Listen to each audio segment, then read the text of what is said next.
મારું નામ ત્રિષા છે. મારું નામ આદ્યા છે. મારું નામ હની છે. મારું નામ કાવ્યા છે.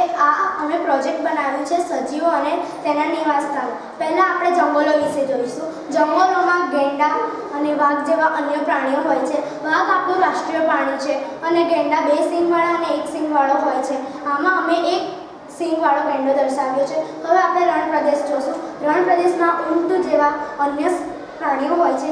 ઊંટ રણ પ્રદેશમાં વધારે સુધી પાણી શ્વસનમાં રાખે છે. હવે આપણે પર્વતીય વિસ્તારમાં જઈશું. પર્વતીય વિસ્તારમાં હિમચિત્તો અને પેંગ્વિન જેવા અલગ અલગ પ્રાણીઓ હોય છે. હિમચિત્તાને પગ પર ગાંઠ રૂવાટી હોય છે અને પેંગ્વિનને પહાડ પર મદદ કરવા માટે હોય છે. હવે આપણે ઘાસના મેદાનો જોઈશું. ઘાસના મેદાનોમાં હરણ હોય છે અને સિંહ હોય છે. હરણ અને સિંહને આંખો તેજ હોય છે.